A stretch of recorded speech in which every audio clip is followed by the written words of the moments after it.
começando o Artigo 5º, um programa que leva até você temas que estão na Constituição Federal e que fazem parte do dia a dia de todos nós, cidadãos brasileiros. No programa de hoje vamos falar sobre adoção. O artigo 5º determina que todos são iguais perante a lei, sem distinção de qualquer natureza, e garante a brasileiros e estrangeiros residentes no país a inviolabilidade do direito à vida, entre outras coisas. E o artigo 1º define a dignidade como um princípio fundamental da nossa Constituição. A garantia desses direitos envolve a segurança de um lar, o que para muitas crianças e adolescentes ainda é apenas um sonho. Em todo o país, meninos e meninas vivem em instituições à espera de uma família. E para falar sobre a realidade da adoção, nós temos dois convidados no estúdio do Artigo 5º. Está aqui conosco o psicólogo Walter Gomes de Souza, supervisor de adoção da Primeira Vara da Infância e da Juventude do Distrito Federal. Seja bem-vindo, doutor Walter. Como é o procedimento para quem quer adotar uma criança ou adolescente? Bem, é um procedimento fixado por lei. É necessário que o interessado constitua o advogado particular ou recorra à Defensoria Pública a fim de pleitear, através de uma petição, o procedimento de habilitação. Alguns documentos são exigidos, como nada consta civil criminal, comprovante de residência, atestado de saúde física e mental, se casado, declaração de união estável ou mesmo certidão de casamento, e enfatizando que é indispensável a que o interessado se submeta a um curso de preparação para a adoção, que no DF é conduzido pela Primeira Vara da Infância. E também está aqui conosco a advogada Fabiana Gadelha, diretora jurídica da ONG Aconchego, grupo de apoio à adoção que atua no DF há 14 anos. Ela é especialista em direito público, gestora e consultora de projetos sociais. Seja bem-vinda, doutora Fabiana. Obrigada. De que forma os grupos de apoio à adoção ajudam a promover esse encontro entre os futuros pais e filhos? Olha, os grupos eles são formados por pessoas voluntárias que estão interessadas em constituir essas novas famílias. Então, eles atuam antes da adoção, na conscientização, no esclarecimento de dúvidas das pessoas que querem adotar, durante a adoção, na construção desse vínculo, no fortalecimento desse vínculo e na pós-adoção também, garantindo que essas crianças e adolescentes não sejam devolvidos e dando um apoio afetivo e psicossocial às famílias para que esse vínculo realmente seja para sempre. E não existe uma estatística oficial sobre quantas crianças e adolescentes vivem hoje em instituições de acolhimento espalhadas pelo país. Mas a realidade mostra que quanto mais idade, mais difícil é encontrar uma família para adoção. Uma espera que sempre deixa marcas. Quem é esse que está desenhando? Mamãe, eu, Sara, meu pai. A família que está no desenho não faz parte mais do dia a dia deste menino de 8 anos. Ele é uma das inúmeras crianças que vivem em instituições de acolhimento espalhadas pelo país. O Cadastro Nacional de Adoção contabiliza os que já estão aptos a ir para uma nova família. São mais de 5.000. Os dados revelam ainda um número alto de pretendentes, 28.000. O problema é que muitas crianças e adolescentes ficam anos à espera de uma família, já que os futuros pais geralmente querem bebês brancos, um perfil que só agora começa a mudar. Nós já temos conseguido adoções de crianças mais velhas, 5, 6, 7. Grupos de irmãos. Agora mesmo eu tive 3 irmãos que foram adotados. A menorzinha tinha 3, um tinha 7, a outra tinha 8. Entendeu? Então, estamos conseguindo isso. Então, isso é muito importante para as crianças. Nesta instituição em Brasília vivem 45 crianças e adolescentes. Histórias de vida que misturam abandono, rejeição e até situações de risco. Aqui eles encontram mais do que um lugar seguro. Recebem tratamento psicológico, acompanhamento que é intensificado em casos específicos, como de meninos e meninas que depois da adoção são devolvidos pela nova família. Esta psicóloga explica que a dor é ainda maior por causa das expectativas criadas. Quando eles voltam, eles permanecem no cadastro de adoção para que venha uma nova família, né? Então, a gente espera um tempo até para essa criança elaborar esse luto, essa perda, para que depois se apresente uma nova família. Então, a gente vai trabalhando toda nessa expectativa. E quanto mais tempo eles passam em uma instituição, maior a dificuldade em conseguir uma nova família. E aí surge outro problema. Ao completar 18 anos, os jovens devem deixar as instituições, Por isso, além do tratamento psicológico, é preciso investir na preparação para a vida fora do abrigo e criar novos sonhos. Eles sabem que depois que eles chegam na adolescência, é muito difícil ser adotado. Então, eles mesmos acho que já criam esse escudo. E o sonho deles é outro, é crescer na vida, conseguir um emprego, poder andar sozinho com as próprias pernas. A gente tenta focar o trabalho para uma outra forma. Agora é a preparação para a saída do abrigo, né? Agora é a capacitação, seja profissional ou nos estudos, visando de como ele vai sair do abrigo. Né, assim, formando uma rede mesmo, uma rede de suporte, o que ele vai ter quando ele sair daqui, com quem que ele pode contar.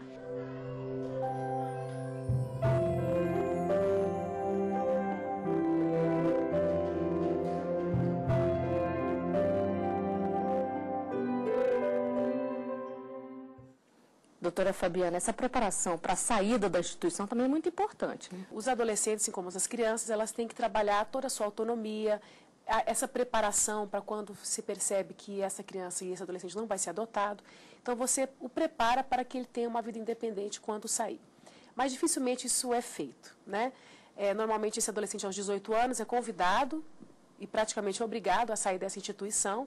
E ele, às vezes, não tem outro recurso a não ser, às vezes, voltar para aquela família que o abandonou, que o violentou, que o maltratou. Ou então ele vai para as ruas. É por isso que são trabalhadas algumas alternativas de convivência familiar e comunitária, como o apadrinhamento afetivo, para que ele crie laços com a sociedade, se insira dentro desse contexto, busque um apoio afetivo, social e familiar, independente da adoção. Então, os grupos têm trabalhado o apadrinhamento afetivo como uma alternativa a essas crianças e adolescentes que não têm mais chances, não é que não têm chances, mas que têm remotas chances de adoção. E é feito algum trabalho também por parte da Vara da Infância e da Juventude, doutor Walter? A primeira Vara da Infância, assim como as demais unidades da Infância e Juventude, procuram, sobretudo, cobrar das instituições de acolhimento um mínimo necessário para que essa autonomia seja garantida e, claro, na impossibilidade desse adolescente vir a ser acolhido pela via adotiva, que ele seja minimamente profissionalizado, a fim de que, após completar a maioridade e perder a tutela jurídica, ele possa se inserir no mercado de trabalho. Algumas instituições de acolhimento têm alcançado êxito nesse intento, inclusive reabsorvendo esse jovem adulto como uma espécie de monitor, como um profissional ali naquele contexto. Agora, é bem verdade que esse público infanto-juvenil ainda continua na chamada invisibilidade social e não é alcançado por uma política pública realmente eficaz. Que deveria haver. Que deveria, sim. Doutor Walter, a gente sabe que tem muitas crianças que estão em instituições, mas não estão aptas à adoção. Como é esse processo? A lei é muito clara. É necessário que, primeiro, o Estado envie todos os esforços no sentido de garantir a reintegração daquela criança ou adolescente à sua família biológica. E as tentativas devem ser detalhadas dentro do processo da criança. Em não ocorrendo a efetividade da reintegração familiar, o juiz poderá justificadamente, embasadamente, decretar a condição de adotabilidade daquela criança ou adolescente. Ou seja, a adoção continua sendo uma medida excepcional. Inclusive, os especialistas discutem isso. A adoção deve, sim, ser apeada a uma nova condição. A adoção garante à criança uma família socioafetiva que, em grau de importância, não se dessemelha da família biológica. A adoção não deveria ser, em hipótese alguma, excepcional. Deveria, sim, ser a primeira alternativa a ser procurada diante da real impossibilidade daquela criança ser reinserida à sua família biológica. Agora, doutora Fabiana, o que pode levar a uma destituição familiar? É só a vontade da família ou também a incapacidade da família? Não, são vários aspectos. Tem o primeiro caso, que é uma condição natural, que algumas mães não se reconhecem como capazes de cuidar daquele filho. Então, uma questão é gestar, outra questão é ser mãe. E algumas dessas mulheres buscam a adoção como uma alternativa de vida para aquela criança. E isso é perfeitamente aceitável, é legalmente apoiado. A gestante interessada em entregar o seu filho em adoção, ela tem o direito de receber um acompanhamento psicossocial. E existem os casos onde há negligência, abandono, violência, onde se busca proteger e defender aquela criança, aquele adolescente de maus tratos. Então, é o caso onde o Conselho Tutelar é acionado e se retira, às vezes à força, essa criança daquela família, e onde ela é acolhida para que seja tentado uma reinserção familiar ou então a adoção. Isso que o Dr. Walter colocou é fundamental, é real. A adoção hoje ela é caracterizada como uma adoção de família substituta, ou seja, eu tenho 2 filhos por adoção e eu não sou mãe substituta, eu sou mãe. Você é a mãe deles. Eu sou a mãe deles, né? Então, a própria legislação, querendo garantir um direito à família, acaba privilegiando o direito daquele pai, daquela mãe biológica, em detrimento do direito à família da criança. Então, não é a mãe que tem direito ao filho, mas é o filho que tem direito a uma mãe, ou ao pai, ou aos 2 juntos. Então, essa adequação familiar, esse entendimento do juiz, essa nova condição que o Ministério Público tem que passar a defender como legítimo tutor do direito da criança e do adolescente de garantir uma família. Né? Hoje a lei garante que o tempo máximo de acolhimento seriam de 2 anos. Já é um tempo bastante longo que deve ser abreviado. No entender do grupo de apoio à adoção, 2 anos é um tempo de acolhimento muito grande e que, nesse tempo, já deveriam ser esgotadas, e, inclusive, ele inserido em uma nova família, para que ele seja realmente garantido o seu direito à dignidade. De uma outra forma, a lei fala que o prazo máximo de conclusão de um processo de destituição familiar seriam 120 dias. Ou seja, ela ficaria no máximo 2 anos no abrigo e dentro desses 2 anos tramitaria também esse processo de destituição em 120 dias. Mas isso jamais é cumprido. Né? É uma realidade aquela lei que não conseguiu ser efetivada por conta de uma série de articulações que o Estado ainda não conseguiu se envolver. Doutor Walter, a adoção também é um processo irreversível, porque a gente viu aí na reportagem casos de crianças que são devolvidas. Como fica nessa situação? A adoção é um caminho sem volta. Uma vez o juiz proferindo a sentença dentro dos autos, né, os vínculos não se desfazem. E há pessoas que, infelizmente, devido ao despreparo, acabam confundindo a adoção com uma espécie de exercício recreativo ou um test drive. Eu vou acolher essa criança provisoriamente, se não der certo, se não houver uma adaptação plena, eu vou devolver. E esse tipo de concepção acaba também retratando a criança não como um sujeito de direitos, mas como um objeto que pode ser a qualquer tempo descartado. Nós, que fazemos parte do sistema de justiça, procuramos sempre enfocar a necessidade de uma preparação adequada que foque a afetividade desse contexto familiar, de maneira que a criança que vier a ser acolhida naquela estrutura possa sê-lo com toda a segurança, cercada de afeto, e que os danos que ela já carrega em razão da ruptura com a sua família biológica sejam revertidos. Portanto, a família que deseja acolher tem que ser uma família caracterizada pela afetividade incondicional. Bom, nós vamos falar mais sobre isso daqui a pouco no próximo bloco. O artigo 5º volta já.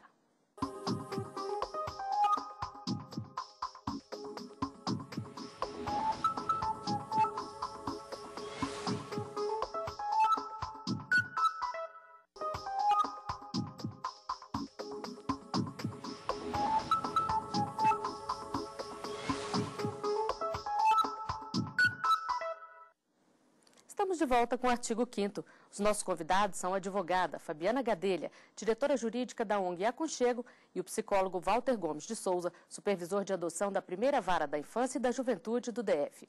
No programa de hoje estamos falando sobre o processo de adoção. A lei de adoção, criada em 2009, estabelece critérios mais rígidos e determina, por exemplo, o prazo máximo de 2 anos para crianças e adolescentes permanecerem em instituições. A lei diz ainda que irmãos devem ser adotados juntos e que os pretendentes devem passar por uma preparação psicossocial e jurídica. Doutora Fabiana, essa exigência da preparação fortalece a ação dos grupos de apoio? Muito, não só a preparação dos grupos de apoio, mas fortalece a família, né?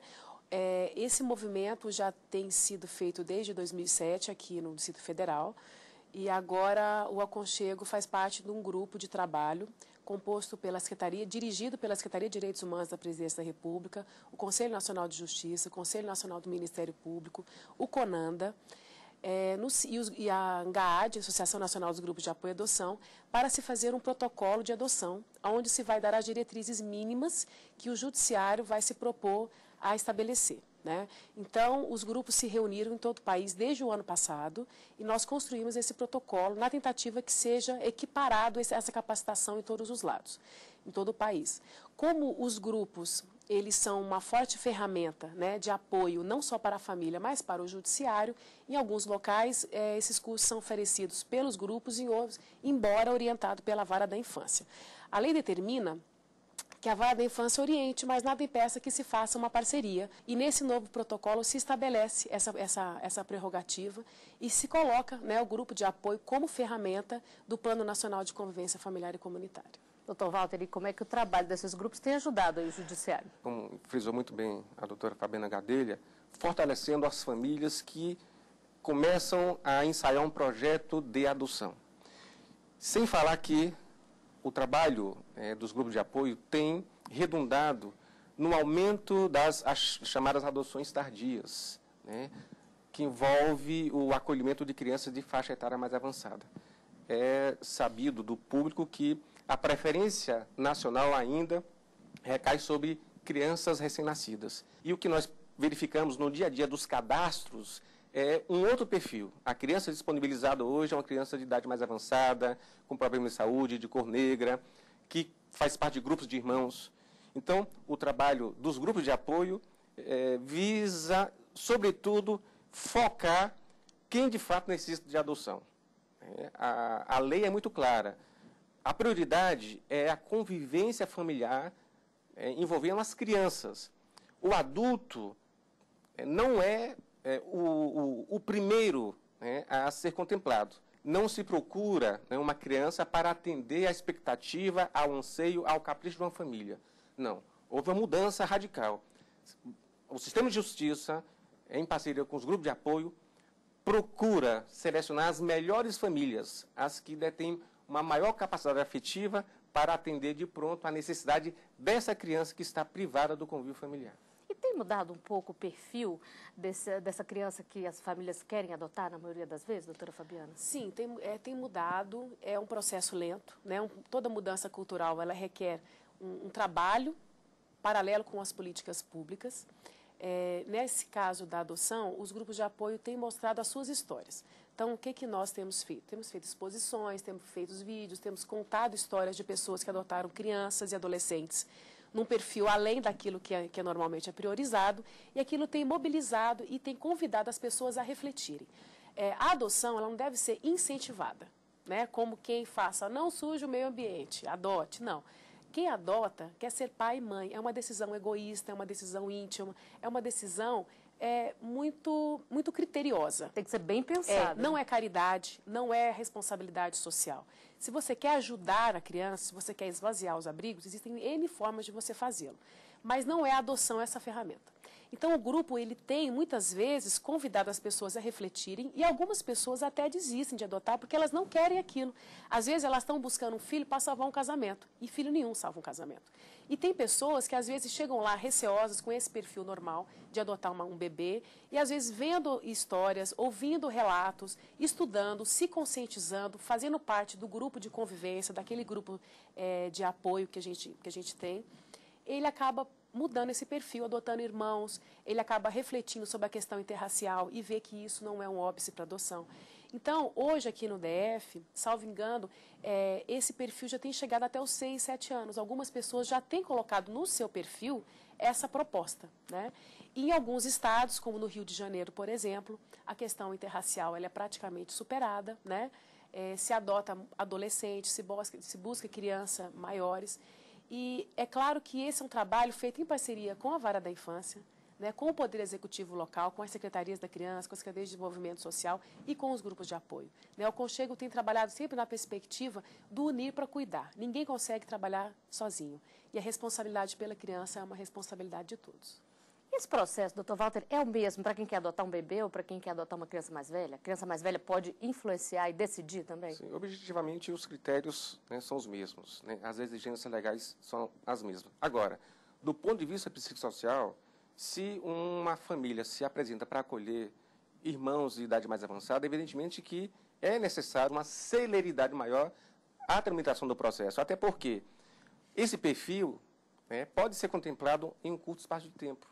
Quem hoje manifestar interesse de acolher irmãos de 9, 10, 11 anos, com certeza terá uma habilitação garantida com maior celeridade em razão de existir já essa criança disponibilizada. Para você ter uma ideia, nós temos 144 crianças e adolescentes disponibilizados para adoção aqui no Distrito Federal, sendo que desse total, 100 são adolescentes. Temos, por outro lado, 420 famílias habilitadas, sendo que 95% querem acolher uma criança com menos de 2 anos. E nós não temos hoje uma criança com menos de 2 anos disponibilizada para adoção. Por isso, desencontro, então, que Há um aparece no cadastro. total no perfil, né? Por isso, da importância de se trabalhar a sensibilização das famílias para que elas estejam flexibilizando o perfil de criança desejada. Bom, nas ruas as pessoas falam sobre adoção. A equipe do Artigo 5º foi conferir as opiniões. Para mim, a adoção é uma coisa que, sei lá, vai do coração da pessoa. A adoção eu acho algo bem interessante, algo que eu sempre tive um sonho e eu pretendo fazer. Se colegas meus que eu converso sobre adoção, eles falam, eu não vou adotar, é você pegar o problema dos outros e levar para sua casa. É uma atitude muito bacana, inclusive muitas pessoas que eu acho que têm condições poderiam fazer isso também, né? Mas, agora no meu caso, eu preferia criança bem menorzinha. Escolhe pela idade, até mesmo pela cor, que ainda tem muito preconceito em relação a isso. Tem muita criança que precisa. Tá assim, criança abandonada, a mãe que abandona filho no meio da rua, que não precisa fazer isso, entrega para adoção, que é mais fácil.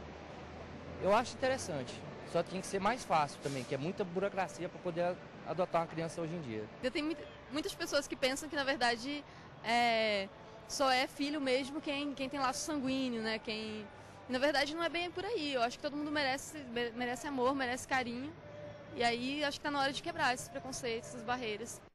Doutora Fabiana, ainda existe muito preconceito sobre adoção? Sim, existe, porque a própria lei convida esse preconceito quando coloca a adoção como a exceção da exceção, quando tudo der errado na vida de uma criança, quando tudo der errado na vida de uma família natural, se busca a adoção. Então, se tem que reverter, né, essa proposta, na perspectiva de colocar para a sociedade que a adoção é uma forma de filiação. A adoção, a gente costuma dizer que ele é um parto social. Né? A adoção, às vezes, é o filho mais desejado. Às vezes a pessoa passa anos refletindo, pensando sobre a possibilidade da adoção e quando ela escolhe de verdade. E às vezes ela enfrenta todos os preconceitos da família, porque naturalmente a gente quer ter aquele filho natural, é o sonho da mulher, do homem, de ver o bebezinho, de ver a sua cara, de ver que às vezes carrega aquela herança genética, mas isso é uma bobagem, né? Hoje as pessoas elas estão se convidando a vivenciar a adoção e isso tem perdido, né, um pouco desse estigma.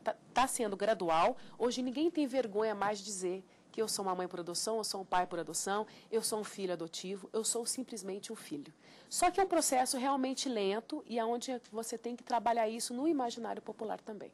E a burocracia, doutor Walter, ainda atrapalha muito? Existe sim uma burocracia que faz parte da operacionalidade do Poder Judiciário. Agora, para quem quer adotar, dependendo do perfil, essa burocracia não vai existir. Né? Eu vou dar um exemplo muito recente na história da adoção aqui no Tribunal de Justiça do DF. Uma família se habilitou para acolher irmãos de 9 e 10 anos. E com menos de 2 meses foi iniciado o estágio de convivência. Com 1 mês, essas crianças foram liberadas. Em 6 meses, o casal se habilitou e procedeu ao acolhimento exitoso dessas crianças. Então, muitos usam a burocracia como um bode expiatório. É verdade, sim, que a burocracia pode eventualmente estar presente. Agora, o tempo de espera para o acolhimento de uma criança hoje está entrelaçado com o perfil de criança fixado pelo pretendente. O processo em si é rápido? O processo vai ser rápido dependendo desse perfil apresentado. Infelizmente, essa é a grande realidade hoje. O perfil pode determinar um tempo maior ou abreviado de espera dentro do cadastro. Doutora Fabiana, e as pessoas já estão mais conscientes da necessidade de fazer tudo dentro da lei? Ou existe ainda essa crença de pegar uma criança? Ainda existe. É preciso que essa pessoa se conscientize de que ela tem que procurar a vara da infância para formalizar esse pedido de adoção, ou que essa pessoa saiba que a melhor forma de fazer isso é via processo de habilitação. Isso vai dar a segurança jurídica que quem está adotando e como para quem está sendo adotado. Agora, é fundamental se formalizar e se definir a situação jurídica das crianças que estão na instituição de acolhimento, que vai depender também da sua família natural, de saber o que é melhor para aquela criança. Vai depender desse abrigo, dessa instituição, buscar essa reintegração familiar e do Poder Judiciário obedecer o tempo de 120 dias que a lei prevê para a destituição do poder familiar. Aí, só assim, essas crianças realmente vão ter direito a uma família. Doutor Walter, e as pessoas têm que saber que só fazendo tudo dentro da lei é que elas têm segurança realmente, né? Exatamente. É fundamental que a adoção, em qualquer modalidade, esteja cercada de segurança e esteja atrelada a um processo legal. Por isso é indispensável que quem deseja adotar, primeiro, não procure instituições de acolhimento nem maternidade. Procure a vara da infância. A mãe que por alguma razão que foge ao seu controle não deseja maternar o seu filho, que procure a vara da infância. A própria lei de 2010 prevê que qualquer mãe ou gestante que não queira assumir os cuidados parentais em relação ao seu filho, poderá sim procurar o Poder Judiciário na unidade da infância e juventude. Portanto, a legalidade associada à ética devem caracterizar todo e qualquer processo de adoção. Bom, e com essa dica nós chegamos aí ao final de mais um artigo 5º. Dr. Walter Gomes, doutora Fabiana Gadelha, eu agradeço a participação de vocês aqui conosco. E você também pode fazer parte do nosso programa, mandando sugestões para o e-mail artigo5@stf.jus.br. A gente se vê na semana que vem. Até lá.